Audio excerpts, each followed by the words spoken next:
जी बेटा स्टार्ट करें। देखो जब पैटर्न की बात आती है तो जो सबसे पहला पैटर्न आता है वो क्या आता है, लैटिट्यूड और एल्टीट्यूड। इस लैटिट्यूड और एल्टीट्यूड से दो क्वेश्चन आते हैं। क्या, एक तो ये आता है कि जो ट्रॉपिकल एरियाज रहते हैं वहाँ पर जो डाइवर्सिटी रहती है स्पीसीज की वो क्या रहती है, बहुत ज़्यादा रहती है, टेम्परेट में कम होती है। और जो दूसरा क्वेश्चन आता है वो आता है कि अर्थ के ऊपर जो मैक्सिमम डाइवर्सिटी है वो किसकी होती है। क्लियर। तो जब लैटिट्यूड और एल्टीट्यूड की बात करते हैं इनके वर्ड टू वर्ड को आराम से सुनते जाना। क्या कहता है कि जो ये बैरिड यानी कि जो बंजर ज़मीन रहती है, सेमी एरिड एरिया रहते हैं, एक्वेटिक हैबिटेट रहती है, हर जगह वो लैटिट्यूड और एल्टीट्यूड, लैटिट्यूड का मतलब अगर हम इस तरह चलने के लग रहे हैं तो कहाँ पर स्पीसीज ज़्यादा है, कहाँ पर कम है, या अगर हम नीचे से ऊपर की तरफ चल रहे हैं तो हर जगह हमें यही रहता है, जो स्पीसीज का नंबर है वो क्या रहता है बेटा, अलग अलग मिलता है। और क्योंकि लैटिट्यूड और एल्टीट्यूड ग्रेडियंट्स होते हैं, इन्हीं एल्टीट्यूड और लैटिट्यूड ग्रेडियंट्स को हम क्या नाम देते हैं, these are also known as the master gradient. Clear.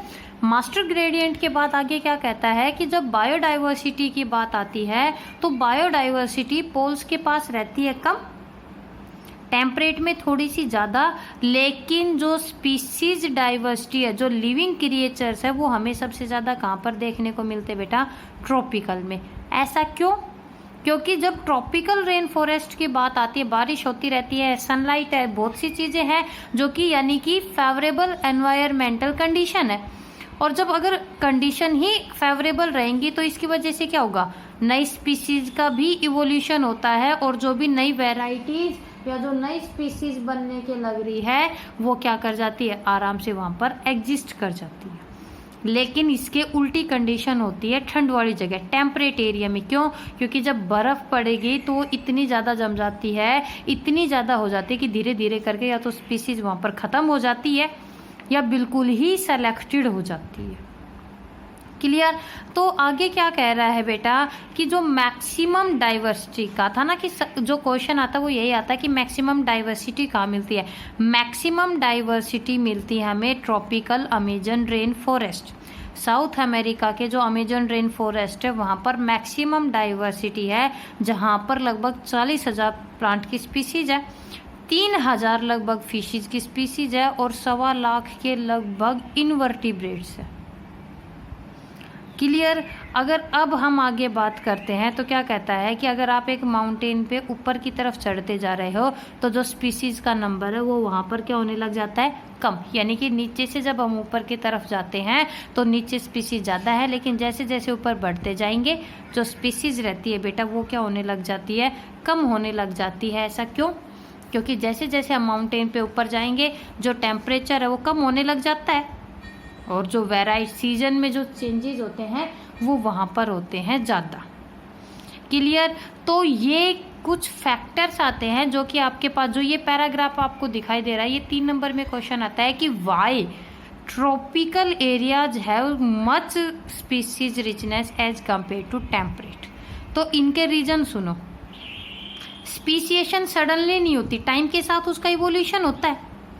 अगर हम बात करें पिछले पास्ट की तो ग्लेशियर्स वगैरह की वजह से बहुत सी ऐसी स्पीसीज थी जो कि वहाँ पर क्या हो गई, ख़त्म हो गई। लेकिन ट्रॉपिकल एरियाज में गर्म जगह पर ऐसा कोई भी चेंज हुआ नहीं, तो इसकी वजह से ना तो कोई स्पीसीज वहाँ पर ख़त्म हुई, बल्कि ख़त्म नहीं हुई, नई नई स्पीसीज क्या करती गई, इवोल्व होती गई। क्लियर। अगर ट्रॉपिकल की बात करें वहाँ पर अनफेवरेबल सीजन्स नहीं है, और अगर फेवरेबल एनवायरमेंटल कंडीशंस होती हैं तो इसकी वजह से जो स्पीसीज है बेटा वो नई बनती रहती हैं और डाइवर्सिटी इंक्रीज होती रहती है।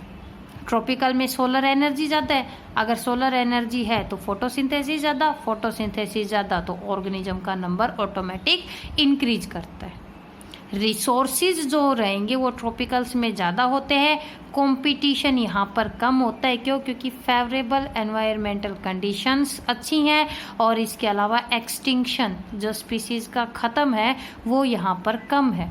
और ये कुछ रीजन है जो कि ये चीज़ बताते हैं कि हाँ जो ट्रॉपिकल एरियाज है वहाँ पर जो स्पीसीज़ है वो ज़्यादा होती है as compare to the temperate. अब बात आती है स्पीसीज एरिया रिलेशनशिप, और ये बहुत इंपॉर्टेंट है, प्लस में इसका ये डायग्राम भी। स्पीसीज एरिया रिलेशनशिप की बात करेंगे तो जर्मन का एक नेचुरलिस्ट और ज्योग्राफर था Alexander von Humboldt. Alexander von Humboldt पागलों की तरह साउथ अमेरिका के जंगल में चला गया। साउथ अमेरिका के जंगल में, मान लो वो जंगल में यहाँ पे पहुंचा, जब उसने क्या देखा कि मैंने एक जगह से दूसरी जगह जब चलना शुरू किया तो मान लो यहाँ पर उसको फ्रॉग मिले 10, यहाँ 15, यहाँ 20, यहाँ 25, यहाँ 30, लेकिन एक ऐसी रेंज आई जहाँ पर आके वो सेलेक्ट हो गए। यानी कि स्पीसीज का नंबर तो बढ़ता है, रिचनेस तो बढ़ती है, लेकिन सिर्फ एक लिमिट तक ही बढ़ती है। स्पीसीज एरिया रिलेशनशिप, एक एरिया में स्पीसीज का नंबर बढ़ता जाएगा, लेकिन ये नहीं कि इंक्रीज करता जाएगा, नहीं, एक जगह ऐसी आ जाती है बेटा जहाँ पर जो स्पीसीज है वो नहीं मिलती। और जब उसने इस चीज को क्या किया था, रेक्टेंगुलर हाइपरबोला से शो किया था। कैसे कि अगर हम एक स्ट्रेट लाइन पे इसको बनाएंगे तो ये कैसे दिखाई देती है, एज हाइपरबोला। और यहाँ पर उसने एक इक्वेशन दी, इक्वेशन थी log s = log c plus में z log a। s represent कर रहा है यहाँ पर स्पीसीज की रिचनेस को, clear. z is the slope of the line, यानी कि रिग्रेशन कोएफिशिएंट, जहाँ पर कोई चीज कम होने लग जाती है। And c is y intercept, c वो जगह होती है जहाँ पर y का इंटरसेप्शन होता है, और a is the area, clear. तो आपको ये रिग्रेशन, नीट के अंदर ये रिग्रेशन कोफिशिएंट की वैल्यू पूछी गई थी कि अगर हम रिग्रेशन कोफिशिएंट की बात करेंगे उसकी वैल्यू होती है 0.1 to 0.2। जैसे कि जो ब्रिटेन में प्लांट्स वगैरह हैं, बर्ड्स जो कैलिफोर्निया वगैरह में देखने को मिलते हैं, क्लियर बेटा। चलो अब हम बात करते हैं कि क्यों हम स्पीसीज डाइवर्सिटी को पढ़ते हैं और इसका क्या इम्पोर्टेंस होती है। देखो, जो स्पीसीज रहती है वो हमारे एनवायरनमेंट को स्टेबिलिटी प्रोवाइड करती है, ठीक है। जो प्रोडक्टिविटी रहती है वो मेंटेन रहती है, इकोसिस्टम की जो हेल्थ है वो मेंटेन हुई रहती है।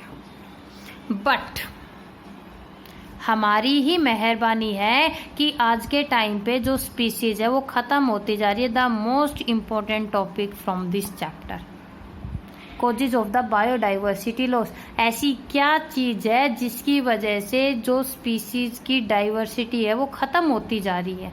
क्यों जो स्पीसीज हैं वो धीरे धीरे करके खत्म हो गई है ना। हम जानते हैं कि जो पहले वो जो पैसेंजर पिजन्स वगैरह थे, डोडो की जो स्पीसीज थी वो खत्म हो चुकी है, अर्थ के ऊपर से खत्म हो चुकी है। 4 राक्षस, द एविल क्वार्टेट, 4 राक्षस जो कि सबसे मेजर कोज हैं जिनकी वजह से हमारी डाइवर्सिटी खत्म हुई। आप यहाँ पर 1000 चीजें लिख देना, लेकिन जो 4 चीजें आपको याद करनी है वो है habitat loss and fragmentation, over exploitation, align species invasion और को एक्सटिंक्शन। इनके अलावा और भी है, पॉल्यूशन हो गया, ये जो आज के टाइम पे एग्रीकल्चर जो आ रही है, फॉरेस्ट्री जो आ रही है। लेकिन जो 4 राक्षस, द एविल जो क्वार्टेट की जब हम बात करते हैं वहां पर ये 4 चीजें आएंगी। कौन कौन आएगी बेटा? हैबिटेट लॉस और fragmentation, over exploitation, align species invasion और को एक्सटिंक्शन। देखो, हैबिटेट लॉस एंड फ्रेगमेंटेशन, बहुत सिंपल सी लैंग्वेज में अगर इसको बताऊं तो आज के टाइम पे पॉपुलेशन हर स्पीसीज की इंक्रीज करती जा रही है, इंडस्ट्रीज आती जा रही है, और जितनी ज्यादा स्पीसीज आ रही हैं, जितनी ज्यादा इंडस्ट्री आ रही है, हर साल जमीन की जरूरत पड़ रही है। उस जमीन की रिक्वायरमेंट पूरी करने के लिए गवर्नमेंट क्या करती है? जंगल साफ करती है। यही तो करेगी ना, जो जंगल है वो साफ हो रहे हैं, उनकी जगह इंडस्ट्रीज वगैरह ने ले ली, फ्लैट्स वगैरह बना दिए गए। तो जब ये जमीन साफ हुई, जब ये जंगल साफ हुए, तो इसकी वजह से जो अफेक्ट सिर्फ उन प्लांट्स को ही नहीं पड़ा, ये अफेक्ट पड़ा वहां पर रहने वाले एनिमल्स को भी। क्यों? क्योंकि वहां पर जो रहने वाले एनिमल्स थे उनकी नेचुरल हैबिटेट खत्म हो गई। चलो मान लिया एलिफेंट, टाइगर इनको जू में ले आए, लेकिन उनकी नेचुरल हैबिटेट तो नहीं रही ना। जो स्पीसीज अपनी नेचुरल हैबिटेट में सरवाइव कर सकती है वो आर्टिफिशियल में थोड़े ना कर सकती है। हैबिटेट खत्म हुई। क्यों खत्म हुई? वेटलैंड्स भर गए, ठीक है, ग्रासलैंड्स वगैरह के ऊपर खेतीबाड़ी होने लग गई, पेड़ों को काट दिया गया, जंगलों को साफ कर दिया गया, वेजिटेशन को ग्रो कर दिया गया, प्लांट्स, माइक्रो ऑर्गेनिजम्स और एनिमल्स सब बेघर हो गए एक तरह से। और इसका जो अफेक्ट पड़ा वो ये पड़ा कि स्पीसीज धीरे धीरे करके खत्म होने लग गई। पहले हमारे इंडिया में कितनी सारी फॉरेन से स्पीसीज आती थी हर साल, लेकिन आज के टाइम पे उनका नंबर कम हो चुका है। किस लिए कम हो गया? फॉरेस्ट खत्म होते जा रहे हैं। हमने ट्रॉपिकल रेन फॉरेस्ट की बात की थी। अमेजन जो रेन फॉरेस्ट है उनको किसी टाइम पे, ध्यान से सुना, अमेजन रेन फॉरेस्ट को किसी टाइम पे लंग ऑफ द प्लेनेट के नाम से जाना जाता था। पता है क्यों? क्योंकि सबसे ज्यादा जो ऑक्सीजन ऐड होती थी वो इन्हीं से ही होती थी। लेकिन जो जंगल एक टाइम पे, जितनी जमीन टोटल अर्थ पे 14%, यानी कि टोटल अर्थ जो है उसके 14% हिस्से पे ट्रॉपिकल रेन फॉरेस्ट थे, और आज के टाइम पे सिर्फ वो 6% रह गई। इसका मतलब इंसान ने अपने काम में उनको धीरे धीरे करके खत्म कर दिया। तो सोचो, जब इतने हैं तो जो अमेजन रेन फॉरेस्ट है उसमें हजारों लाखों स्पीसीज रही होंगी, लेकिन इन अमेजन रेन फॉरेस्ट को बेटा सोयाबीन वगैरह की कल्टीवेशन के लिए और बीफ कैटल्स वगैरह के लिए ख़त्म कर दिया गया। तो इसकी वजह से क्या हुआ? जो स्पीसीज है वो एक्सटिंक्ट हुई, ख़त्म हो गई। और ये क्वेश्चन आपके पास आता है, लंग ऑफ द प्लेनेट कौन है? क्यों आज के टाइम पे, यानी कि किस लिए आज के टाइम पे उनको ख़त्म कर दिया गया? Over exploitation. एक्सप्लॉयटेशन होता है यूज करना। ओवर, हद से ज़्यादा अगर हम किसी चीज़ का यूज करेंगे तो धीरे धीरे करके क्या होगी? ख़त्म। ओवर एक्सप्लॉयटेशन, चाहे अब वो कोई प्लांट है, चाहे वो कोई एनिमल है, अगर उसको धीरे धीरे करके हम बहुत ज़्यादा यूज करेंगे तो एक टाइम ऐसा आएगा कि वो क्या हो जाती है बेटा? एक्सटिंक्ट हो जाती है। डोडो जो स्पीसीज है, पैसेंजर जो पिजन है, कुछ स्पीसीज थी टाइगर वगैरह की, सी काऊ वगैरह की, पिछले 500 साल में ह्यूमन ने उनको इतना ज़्यादा एक्सप्लॉइट कर दिया कि वो ख़त्म हो गई। अलाइन स्पीसीज इन्वेजन, खुद की स्पीसीज को बचाया नहीं जाता, और जब बाहर से, अलाइन का मतलब होता है फॉरेन। देखो, एक देसी है, देसी का मतलब नेटिव है, अगर उसके साथ कहीं बाहर से स्पीसीज को लाया जाए तो वो जो बाहर वाली रहती है वो नेटिव को कई बार क्या कर देती है? ख़त्म करती है। अलाइन, बाहर की स्पीसीज का खुद की नेटिव स्पीसीज को ख़त्म कर देना। क्लियर? वो अपने फायदे के लिए इंसान लाता है, लेकिन वो लोकल स्पीसीज को अफेक्ट करती है। एक्जोटिक, एक्जोटिक का मतलब होता है जो बाहर की स्पीसीज है, चाहे वो एक्वेटिक हैबिटेट हो या टेरेस्ट्रियल इकोसिस्टम हो, दोनों ही जगह खतरनाक साबित होती है। वाटर हाइसिंथ के बारे में तो हम सब जानते हैं, किस लिए इंट्रोड्यूस किया गया था? कि वाटर के पोल्यूशन को कम करेगा। लेकिन ये क्या बन गया? एक वीड बन गया, और इतना खतरनाक वीड बन गया कि आज के टाइम पे इसको खत्म नहीं कर सकते। क्यों? डिजोल्व्ड ऑक्सीजन को एब्जॉर्ब कर लेता है और कोई भी एक्वेटिक प्लांट और एनिमल वहां पर सरवाइव नहीं कर पाता। एक और एग्जांपल है नील पर्च, एक प्रीडेटर फिश है बेटा नील पर्च। इसको जो विक्टोरिया लेक है उसके अंदर डाला गया। नील पर्च जो कि प्रीडेटर फिश थी, उसको साउथ अफ्रीका की विक्टोरिया फिश में डाला गया। वो नील पर्च ने वहां जब उस लेक के अंदर गई तो जो 200 स्पीसीज वहां की नेटिव थी, कौन सी फिश? किकलिड फिश, उनको खत्म कर दिया। कंपटीशन बढ़ा, कंपटीशन बढ़ा तो जो सर्वाइवल रेट था इसका कम था और उस नील पर्च का ज़्यादा था। किकलिड खत्म हो गई। साउथ अमेरिका की जो खुद की जो किकलिड थी वो खत्म हो गई और नील पर्च वहां पर वही वाटर हाइसिंथ वाला काम हो गया। क्लियर? पार्थिनियम, जिसको कि हम गाजर घास के नाम से जानते हैं, पार्थिनियम ने बहुत सारी हर्ब और शर्ब को प्लेन में से गायब कर दिया और खुद वहां पर क्या हो गई बेटा? डोमिनेंट हो गई। एक बड़ा इंटरेस्टिंग सा एग्जाम्पल आता है 1859 में ऑस्ट्रेलिया में एक फार्मर ने, ठीक है ध्यान से सुना, ऑस्ट्रेलिया के एक फार्मर ने एक डजन यूरोपियन रैबिट लिए खेलने के लिए, ले लिए, चलो ठीक है, रईस था, खरीद लिए। 6 साल में उनकी जो 1 डजन रैबिट लिए थे वो 22 मिलियन हो गए।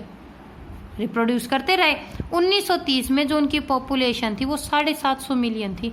अब सोचो जो चीज़ 750 मिलियन हो गई, उन्होंने कितनी चीज़ों को अफेक्ट किया होगा। अलाइन स्पीसीज इन्वेजन, कॉकरोच की एक स्पीसीज है पेरिप्लैनेटा अमेरिकाना, अमेरिका की है, और इसने जो ब्लैटा हमारी खुद की है उसको कई जगह खत्म कर दिया, रिप्लेस कर दिया। क्लियर। को एक्सटिंक्शन, नेचर में ऐसी स्पीसीज है जो एक दूसरे के साथ ही जिंदा रहेंगी, अगर एक खत्म तो दूसरी खत्म। यूकेसेलिया जो प्लांट है और जो युक्का मोथ है, यूकेसेलिया सिर्फ युक्का से ही पॉलिनेट होता है और ये सिर्फ इसी के ऊपर जिंदा है। अगर एक खत्म तो दूसरा ऑटोमेटिक खत्म। देखो को एक्सटिंक्शन, म्यूचुअल एक्सटिंक्शन, कि अगर एक खत्म हो रहा है बेटा तो जो दूसरा है वो ऑटोमेटिक खत्म हो जाएगा। ये है वो जो 4 एविल क्वार्टेट जो कि बहुत ज़्यादा इम्पोर्टेंट है। डिस्टर्बेंस और डिग्रेडेशन, ये तो ऑब्वियस सी बात है कि नेचुरल है, मैन मेड है, डिस्टर्बेंस चलती रहती है। पॉल्यूशन आज के टाइम पे चल रहा है। इंटेंसिव एग्रीकल्चर, की जो एग्रीकल्चर के लिए जो ज़मीन हम साफ करते जा रहे हैं, वेटलैंड्स को जो साफ करते जा रहे हैं, और फॉरेस्ट्री। आपको जो यहाँ पर जो 4 याद करने हैं वो यही है। क्लियर। अब हम आगे करेंगे लॉस ऑफ बायोडाइवर्सिटी, की जो बायोडाइवर्सिटी है वो किस लिए ख़त्म हो गई, उसके कोज तो हमने पढ़ लिए। अब हम पढ़ेंगे कि जो एलिमिनेशन है उसकी वजह से जो बायोडाइवर्सिटी है वो धीरे धीरे करके क्या हुई, ख़त्म हुई। टाइप ऑफ द एक्सटिंक्शन, ठीक है, जो कि हम अब कंटिन्यू रखेंगे हमारी नेक्स्ट वीडियो में।